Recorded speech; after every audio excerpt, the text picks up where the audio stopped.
लीजिए सुनिए जयशंकर प्रसाद की लिखी कहानी गुदड़ी में लाल। वाचन समीर गोस्वामी का है। दीर्घ निश्वासों का क्रीड़ा स्थल, गर्म गर्म आंसुओं का फूटा हुआ पात्र, कराल काल की सारंगी, एक बुढ़िया का जीर्ण कंकाल जिसमें अभिमान के लय में करुणा की रागनी बजा करती है। अभाग्नि बुढ़िया एक भले घर की बहू बेटी थी।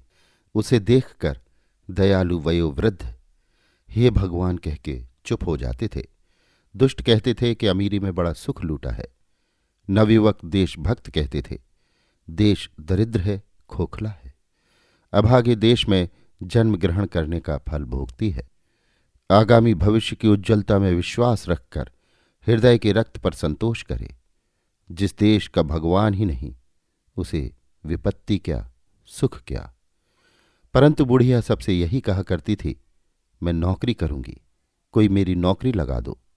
देता कौन, जो एक घड़ा जल भी नहीं भर सकती, जो स्वयं उठकर सीधा खड़ी नहीं हो सकती थी, उससे कौन काम कराए। किसी की सहायता लेना पसंद नहीं। किसी की भिक्षा का अन्न उसके मुंह में बैठता ही न था। लाचार होकर बाबू रामनाथ ने उसे अपनी दुकान में रख लिया। बुढ़िया की बेटी थी, वो 2 पैसे कमाती थी, अपना पेट पालती थी। परंतु बुढ़िया का विश्वास था कि कन्या का धन खाने से उस जन्म में बिल्ली गिरगिट और भी क्या क्या होता है। अपना अपना विश्वास ही है। परंतु धार्मिक विश्वास हो या नहीं, बुढ़िया को अपने आत्माभिमान का पूर्ण विश्वास था। वो अटल रही। सर्दी के दिनों में अपने ठिठुरे हुए हाथ में वो अपने लिए पानी भर के रखती। अपनी बेटी से संभवतः उतना ही काम कराती जितना अमीरी के दिनों में कभी कभी उसे अपने घर बुलाने पर कराती। बाबू रामनाथ उसे मासिक वृत्ति देते थे और भी 3-4 पैसे उसे चबेनी के, जैसे और नौकरों को मिलते थे, मिला करते थे। कई बरस बुढ़िया के बड़ी प्रसन्नता से कटे। उसे ना तो दुख था और न सुख। दुकान में झाड़ू लगाकर उसकी बिखरी हुई चीजों को बटोरे रहना और बैठे बैठे थोड़ा घना जो काम हो करना बुढ़िया का दैनिक कार्य था। उससे कोई नहीं पूछता था कि तुमने कितना काम किया। दुकान के और कई नौकर यदि दुष्टतावश उसे छेड़ते भी थे तो रामनाथ उन्हें डांट देता था। वसंत, वर्षा, शरद और शिशिर की संध्या में जब विश्व की वेदना, जगत की थकावट धूसर चादर में मुंह लपेटकर क्षितिज के नीरव प्रांत में सोने जाती थी, बुढ़िया अपनी कोठरी में लेट रहती। अपनी कमाई के पैसे से पेट भरकर कठोर पृथ्वी की कोमल रोमावली के समान हरी हरी धूप पर भी लेट रहना किसी किसी के सुखों की संख्या है, वो सबको प्राप्त नहीं। बुढ़िया धन्य हो जाती थी, उसे संतोष होता। एक दिन उस दुर्बल दीन बुढ़िया को बनिए की दुकान में लाल मिर्चे फटकना पड़ा।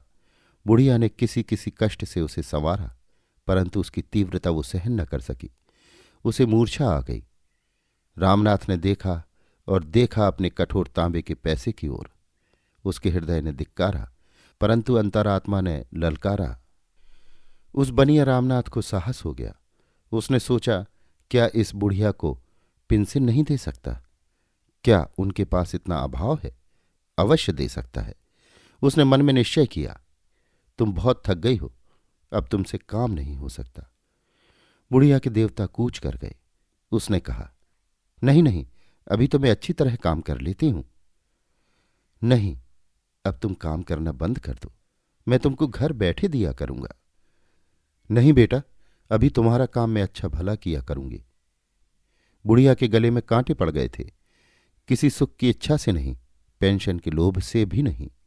उसके मन में धक्का लगा। वो सोचने लगी, मैं बिना किसी काम के किए इसका पैसा कैसे लूंगी? क्या ये भीख नहीं? आत्माभिमान झंझना उठा। हृदय तंत्री के तार कड़े होकर चढ़ गए। रामनाथ ने मधुरता से कहा, तुम घबराओ मत, तुमको कोई कष्ट न होगा। बुढ़िया चली आई। उसकी आंखों में आंसू न थे। आज वो सूखे काठ सी हो गई। घर जाकर बैठी, कोठरी में अपना सामान एक ओर सुधारने लगी। बेटी ने कहा, मां ये क्या करती हो? मां ने कहा, चलने की तैयारी करो। रामनाथ अपने मन में अपनी प्रशंसा कर रहा था, अपने को धन्य समझता था। उसने समझ लिया कि हमने आज एक अच्छा काम करने का संकल्प किया है, भगवान इससे अवश्य प्रसन्न होंगे। बुढ़िया अपनी कोठरी में बैठी बैठी विचारती थी, जीवन भर के संचित इस अभिमान धन को एक मुट्ठी अन्न की भिक्षा पर बेच देना होगा। असह भगवान क्या मेरा इतना सुख भी नहीं देख सकते?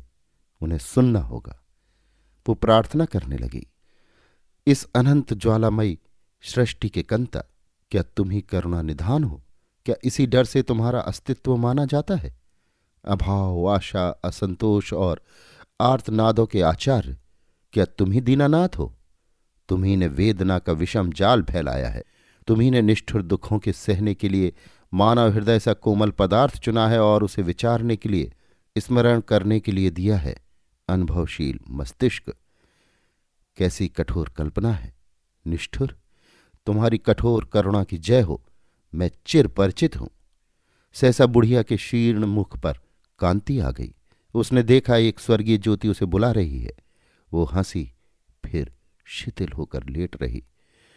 रामनाथ ने दूसरे ही दिन सुना कि बुढ़िया चली गई।